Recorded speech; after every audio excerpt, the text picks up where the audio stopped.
셋. 안녕하세요. 투어파인더즈입니다. 네, 투어파인더즈에 오신 여러분을 진심으로 환영합니다. 저는 중국어 통역 안내사 구스진, 영어 관광 통역 안내사 류큐. 영어 관광 통역 안내사 배소녀입니다. 네, 진짜 오랜만에 같이 네. 녹음을 하는 것 같네요. 몇 개월 만일까요? 특별히 여기 특별한 장소에서 우리 촬영을 하고 있는데 여기는 유랩 스튜디오입니다. 그래서 앞으로 우리가 자주 여기서 촬영을 하게 될 건데 더 많은 콘텐츠로 여러분께 찾아가도록 하겠습니다. 그래서 오늘 저희가 준비한 내용은 2021년 관광통역안내사 필기 시험에 관련된 콘텐츠입니다. 지금 한 달 남았나요? 얼마 안 한 달도 남았어요. 안 네. 그래서 9월 달에 이제 시험이 이제 진행이 될 예정인데, 그러면 저희가 어떻게 좀 더 공부를 했는지 자세한 방법들을 여러분께 지금 알려드리도록 할게요. 자, 먼저 큐님한테 물어볼게요. 필기는 어떤 방식으로 공부를 했었나요? 필기는 저는 암기하는 그런 능력이 많이 부족해가지고 죽어라 그냥 쓰면서 계속 풀어봤던 문제를 많이 풀어보고 암기하면 쓰면서 암기했던 것 같아요. 저는. 과목별로 좀 구체적으로 얘기해. 국사. 그러니까 국사 같은 경우는 시대별 순으로 무슨 일이 굵직굵직하게 있었는지 그런 걸 위주로 준비를 했었고, 그 다음에 이제 출토된 유물 같은 것도 같이 동시에 했었는데 아무래도 시간 수요가 좀 많이 되기도 했지만 그래도 확실히 공부를 좀 몇 시간 오래 하다 보니까 외워지긴 하더라고요. 자원은요? 자원은 솔직히 그러니까 짜잘짜잘 하는 게 엄청 많지 않아요. 그래서 국사랑 비슷하게 쓰면서 외웠던 것 같아요. 그러면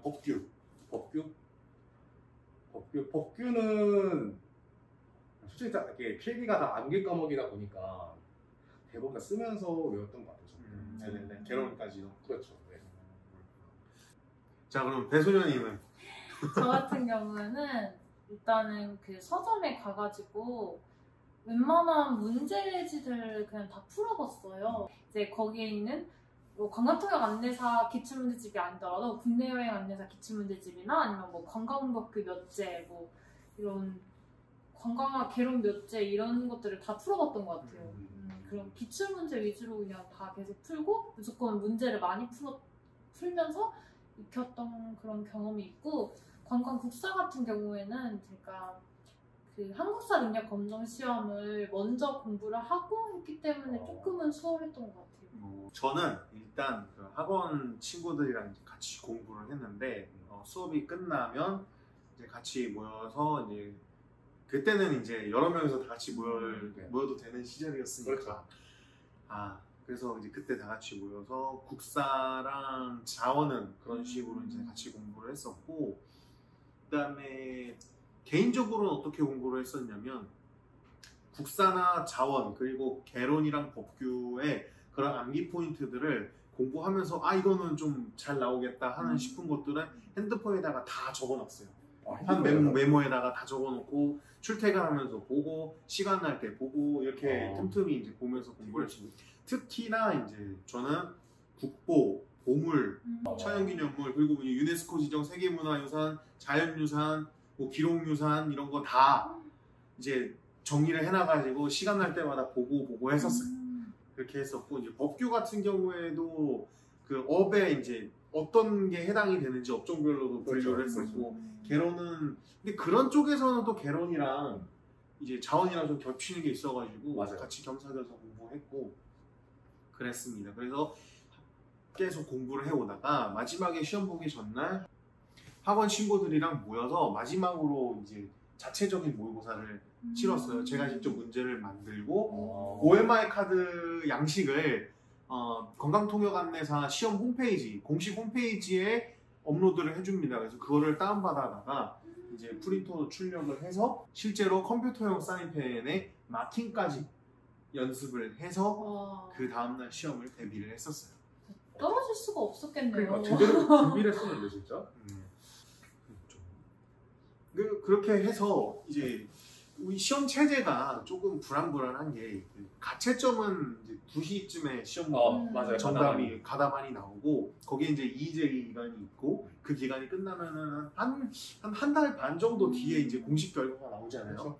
그럼 그때까지 이제 뭐 해야 되냐라는 그런 궁금증을 가진 사람들이 있더라고요. 그래서 이때는 어떤 걸 준비하면 좋을까요? 그때는 이게 필기를 끝냈으니까 이제 그다음에 면접 준비를 저는 바로 시작했었어요. 왜냐하면 면접도 일단 준비해야 되는 내용들이 워낙에 많잖아요. 정말 뭐 경복궁도 있고 남대문도 있고 뭐 동대문도 있고 정말 여러 가지 문화재들이 엄청 많기 때문에, 그리고 그 문화재들마다 설명을 해야 되는 부분이 장기간 시간을 해야 되기 때문에 면접을 준비하는 시간으로 투자를 해야 되는 게 좀 맞다고 생각한 것 같아요. 그래서 바로 면접 준비를 시작했고요. 혜순이 사실 면접 이렇게 필기 시험이 끝나고 항상 추석이 있어요. 그래서 맞아. 저는 추석 끝나고 공부해야지 했는데 추석 끝나고 하니까 너무 늦더라고요. 그래서 제 추천은 면접일 좀 일찍 필기 시험 끝나자마자 바로 준비하시면 좋을 것 같고, 안 그래도 필기 시험 이렇게 나오자마자 학원에서 리플렛 같은 거 엄청 나눠주더라고요. 맞아요. 그러니까 그런 거 보면서 뭐 무료 강의 같은 것들도 한번 들어보시고 어떤 네. 학원이 내게 맞을까, 뭐 자습이 맞을까, 뭐 스터디가 맞을까 이런 거 잘 판단하시면 좋을 것 같아요. 그거는 맞는 말인 것 같아요. 맞아요. 저도 어쨌든 저는 근데 뭐 필기 시험과 관계없이 면접 공부는 그냥 연초부터 그냥 쭉 같이 해왔었으니까 뭐 크게 상관없는데, 저도 말씀드리고 싶은 건 가채점 결과에 상관없이 면접을 그냥 쭉 공부했으면 좋겠다라는 말씀을 드리고 싶어요. 왜냐하면 몇 번 말씀드린 것 같았는데 실제로 이런 사례가 있었어요. 저와 같이 시험을 봤을 때 가채점을 했는데 한 문제 차이로 불합격이 된 그 학우가 있었어요. 근데 그 문제가 그 다른 문제 중에, 그러니까 그 학우가 틀렸던 문제 중에 약간 이의제기 할 만한 그런 문제가 있었어요. 맞아요. 국사에 있지 않아요? 네, 국사에 있었어요. 그래서 그거를 이제 이의제기 할 거를 준비를 해서 학원 동료들과 같이 그 공식적으로 이제 이의제기에 대한 게시글을 올렸고, 그 우리 의견을 받아들였는지 아니면 종합적으로 판단했는지는 모르겠지만 그 이의제기가 받아들여져서 맞아요. 그 학원은 최종적으로 필기는 합격을 했어요. 그러니까 어떤 일이 일어날지 모르니까 그렇죠. 면접은 같이 준비하시는 걸 여러분들께 추천을 해드립니다. 진짜. 네. 근데 또 2019년 그 시험 봤을 때 그 기분이 다시 좀 느껴지는데 그때 그거 알아요? 태풍 왔었잖아요. 맞아요. 바람 엄청 불고. 그래서 저희 이거 맞아. 취소되는 거 아닌가? 그 전날까지 그러니까. 계속 공고 있는 거 있나 없나 보고 맞아. 그날까지도 비바람이 되게 몰아쳤어요. 맞아. 그랬던 기억이 나는데 태풍 와도 하더라고요. 여러분 그런 거에 휘둘리지 마세요, 여러분.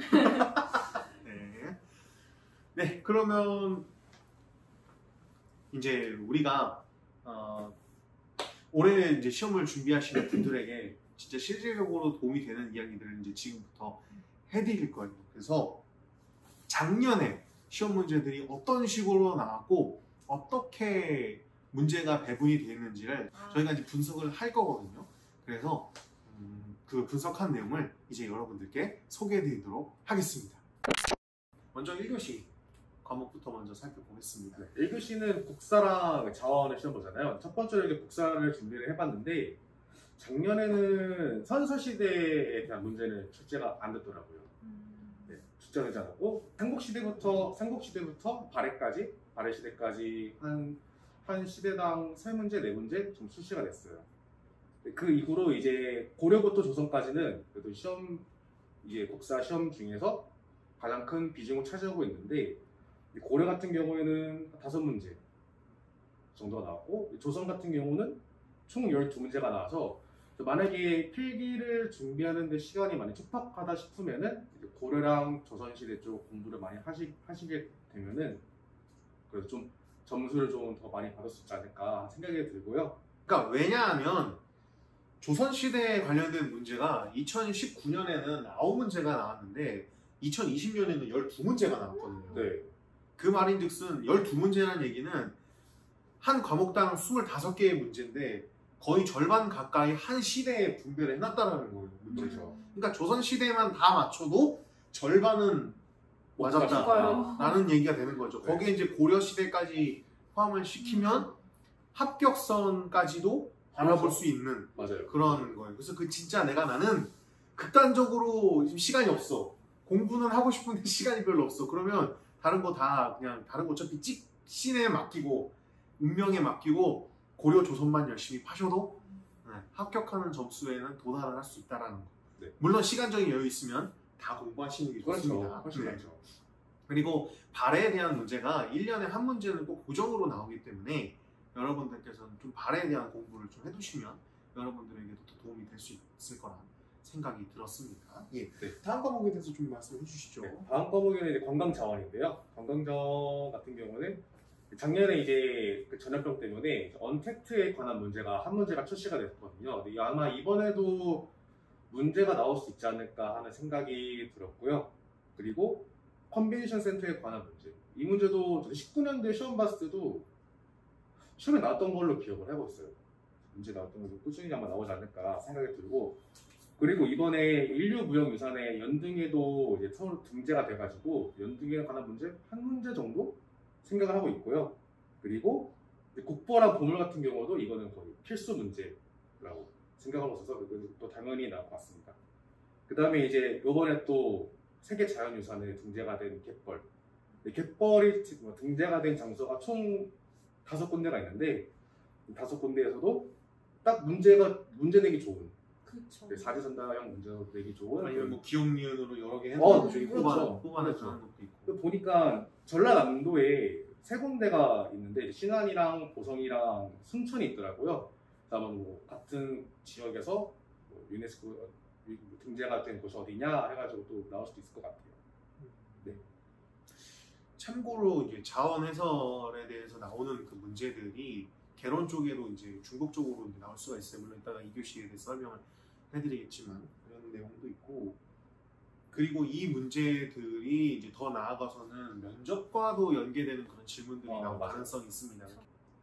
그렇기 때문에 이 자원 해설에 대한 공부도 착실히 잘 해주시면 좋을 것 같고, 그리고 여러분들에게 또 도움이 되는 얘기를 하나 하자면 국보, 그리고 보물, 사적, 명승, 천연기념물 뭐 1호부터 10호까지는 다 외워두시면 여러분들께 도움이 될 겁니다. 근데 부담된다 5호까지만이라도 네. 네, 그렇게 하면 여러분들에게 도움이 되면 됐지 손해될 일은 전혀 없습니다. 네, 막 이렇게 이걸 어떻게 외워 막 이렇게 하시는 분들도 계실 텐데 걱정 마세요. 메모해 놨다가 출퇴근하면서 보시고 뭐 공부하시다가 보시고 뭐 밥 먹으시다가 보시고 하면은 나도 모르게 저절로 익혀질 겁니다. 그러니까 여러분들 조금만 더 힘내셔서 이번 필기시험 꼭 합격하셨으면 좋겠어요. 네. 그리고 최신 이슈 관련한 문제들도 한 3문제 정도가 나왔는데 관광 이슈 그리고 관광에 관한 뉴스들을 많이 접해서 챙겨보시면은 그것도 문제에 대한 풀 때 도움이 많이 되실 것 같고요. 그리고 관광지 관련 10문제, 뭐 예를 들어서 한국 관광의 글이라든가 아니면 뭐 대한민국 구석구석 같은 홈페이지에 나와 있는 곳에서도 관광지에 대한 설명이 나와 있으니까 그런 것들 심심할 때 머리 식힐 겸 보시면은 시험 문제 푸실 때 아니면 공부하실 때 도움이 될 것 같습니다.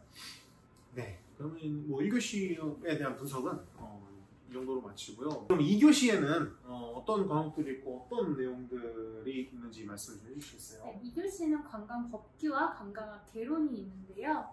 관광법규에 관련해서는 제가 이제 몇 개년 동안의 관광법규 문제들을 다 분석을 해봤어요. 봤는데 이제 법령별로 일정한 문제 개수가 정해져 있더라고요. 그래서 항상 첫 번째 문제는 관광기본법이 한 문제 나오고, 그 다음에는 관광진흥법이 18문제 그 정도 나오고, 이제 그 다음에는 관광진흥개발기금법에서 한 3문제, 그리고 국제회의 관련 법률에서 한 3문제 정도 이렇게 배분이 되어 있습니다. 그렇기 때문에 만약에 관광진흥법만 조금 더 열심히 공부를 하셔도 아마 합격과 가까워지는 지름길이 되지 않을까 싶습니다. 아니 막말로 관광진흥법만 열심히 파면은 그렇죠.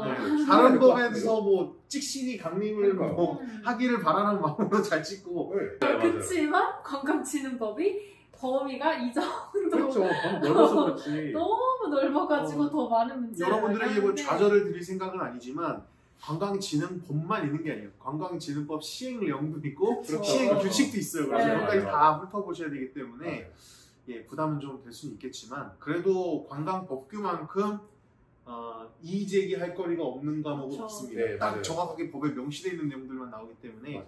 잘 공부하시면 여러분들께 충분히 고득점으로 갈 수 있는 그런 길이 열릴 거라 생각됩니다. 예, 계속 말씀해 네, 주시죠. 그리고 이게 또 사실 문제를 많이 풀다 보면은 좀 반복이 되는 경우가 많아요. 조금만 맞아요. 변형돼가지고 나오는 경우가 많으니까 맞아요. 관광 법규는 좀 문제를 많이 푸는 거에 조금 초점을 두시면 좋을 것 같아요. 그리고 이제 제가 특별히 말씀드리고 싶은 거는 올해에 조금 관광 법규에서 개정된 부분들이 있는데 그 부분을 잘 공부해 주시면 좋을 것 같아요. 특히 이제 위생 관련된 거 관련해서 이제 조항으로 많이 추가가 됐기 때문에 그런 법이랑 제일 두드러진 그 차이점 중에 하나는 여행업이 원래 일반 여행업, 국내 여행업, 국외 여행업 이렇게 세 개로 분류가 됐잖아요. 이번에는 종합 여행업, 국내외 여행업, 국내 여행업 이렇게 세 가지로 분류가 되었어요. 그래서 이거는 무조건 출제가 되지 않을까 그러게요, 싶습니다. 네. 한 문제 먹고 가는 거죠? 그쵸. 네. 무조건 나오지 않을까 싶어요. 잠깐 일시정지하고 메모하시면 됩니다. 네, 그리고 이제 관광업 개론 같은 경우에도 조금 문제를 많이 풀어보시면은 다 비슷비슷한 문제긴 한데 이제 꼭 나오는 것들을 먼저 말씀드리면 이제 유네스코 세계문화유산 네. 네, 이거는 1교시에도 나올 수도 있는데 2교시에도 충분히 나올 수 있는 문제입니다. 그리고 UNWTO 저비용공사 LCC 네. 그리고 이제 항공사 코드 그리고 이제 카지노 게임 관련해서도 꼭 한 문제씩 나오더라고요. 그리고 이제 우리나라의 국립공원들 그리고 이제 여행의 종류 뭐 매스 투어리즘, 뭐 서스테이너블 투어리즘 이런 여행 관광업의 종류, 관광의 종류라고 할 수 있죠. 그런 네. 문제들이 많이 나오니까 그런 거 유의해서 공부하시면 좋을 것 같습니다. 맞아요. 이렇게 관광학 개론 같은 경우에는 뭐 역사, 자원, 법규를 다 아우르는 네. 그런 내용인 것 같아요. 뭐 개론 문제, 뭐 모의고사 문제 풀다 보면 뭐 최초의 호텔은 막 이제 맞아요. 이런 내용. 맞아요. 아 그거 아세요? 최초의 여행사 그 토마스 쿡 여행사 네. 이번에 코로나 때문에 맞아요. 사라졌다고 폐업을. 너무 마음이 아팠어요. 이런 경우도 있더라고 진짜. 네. 말도 안 되지만. 그렇기 때문에 말도 안 돼. 그건 아니지. 아무튼 안타깝습니다. 그렇죠. 코로나 때문에 진짜 관광 시장이 너무 많이 죽어 있어서 좀 속상한 얘기지만 작년에 비해서 올해 이제 관광통역안내사 응시자들이 많이 줄었다라는 얘기가 여기저기서 들려오고 있어요. 네. 근데 오히려 반대로 생각을 해보면 그만큼 합격할 확률은 더 올라가지 않을까 하는 생각도 기회입니다. 조심스럽게 해볼 수 있어요. 왜냐하면 이게 뭐 절대평가, 필기는 절대평가지만 면접은 상대평가이기 때문에 네. 어느 일정 부분, 일정 뭐 명수 이상까지는 합격을 시켜줄 것 같다는 생각이거든요. 그래서 필기만 합격을 한다면 면접을 어느 정도 수준으로만 치렀을 경우에는 웬만해서 합격을 줄 것 같다라는 개인적인 생각이 듭니다. 그렇기 때문에 이번에 응시를 하시는 분들은 꼭 포기하지 마시고 끝까지 완주를 해주셨으면 좋겠고 뭐 궁금하신 거 있으시거나 도움이 필요한 거 있으면 언제든 저희 댓글 뭐 혹은 이제 투어셀파 카페를 이용해서 여러분들이 요청하시는 부분에서 저희가 도움을 드릴 수 있으니까 여러분들 혼자서 이제 어떻게 공부해야 하지 하고 끙끙 앓지 마시고 꼭 같이 준비를 해서 나중에 꼭 합격하면서 이제 함께 웃을 수 있는 또 그런 2021년이 됐으면 좋겠습니다. 지금 코로나만 끝나면 이제 여행업은 본물 터지는 거는 그렇죠. 뭐 어떻게 보면은 확정된 상황이기 때문에 네. 여러분들 희망을 가지시고 잘 준비하셔서 그 사이에 이제 언제든 내가 가이드로서 투입이 될 수 있는 준비를 하시고 난 다음에 그다음에 이제 코로나가 이제 정식으로 이제 사실상의 종식이 되고 난 다음에 이제 이전과 같은 삶으로 이제 돌아가 다시 여행업이 부활을 하게 되면 여러분들 마음껏 가이드로서 활약하시는 모습을 기대하시면 좋을 것 같습니다. 저희가 지금 오픈 카카오톡방을 운영을 하고 있잖아요. 네. 근데 사실 이번에 이번 연도에 준비하시는 분들께서 따로 조금 톡방이 있으면 어떨까라는 제안들을 많이 주셔가지고 한번 저희가 시범적으로 운영을 해보려고 해요. 그래서 여기 아래 댓글로 저희가 링크를 달아 놓을 테니까 혹시 이번 연도에 같이 준비하시고 싶으신 분들끼리 모여서 뭐 서로 모르는 것도 주고받고 좀 뭐 매일 한 문제씩 서로 내보기도 하고 이러면 좋을 것 같아요. 네. 그래서 많이 와주셨으면 좋겠습니다. 네, 저희들의 힘 닿는 데까지 네. 도와드리도록 하겠습니다. 그러면은 뭐 어차피 이렇게 된 거 우리 한마디씩 해봅시다. 자, 이번 필기 시험을 준비하시는 분들에게 응원의 메시지 하나. 응원의 메시지? 음. 물론 이게 필기가 일단 전부 다 암기 과목이다 보니까 되게 심적으로 지치거나 육체적으로 지치는 경우가 정말 많이 있을 거예요. 왜냐면 날씨도 물론 많이 덥기도 하고, 그리고 이제 바깥에 뭐 나가서 공부하기도 어려운 상황이니까. 근데 그래도 필기 시험 내지 얼마 안 남았잖아요. 조금만 힘을 내시고 필기를 잘 끝내고 면접도 잘 준비해서 좋은 결과를 받았으면 좋겠어요. 네.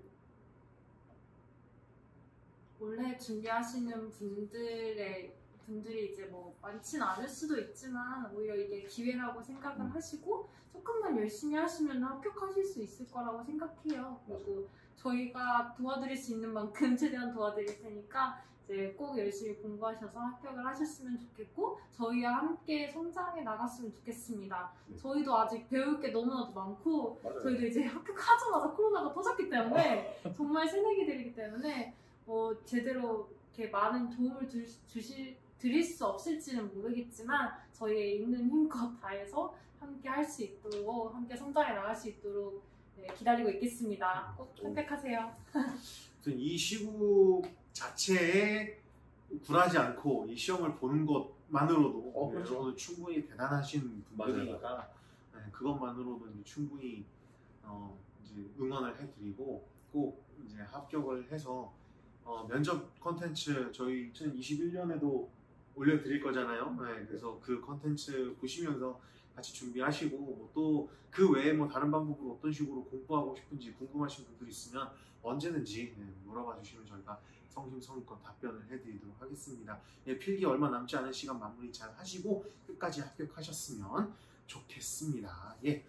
여기 유랩 스튜디오에서 저희가 이제 진행을 했고요. 이만 물러가도록 하겠습니다.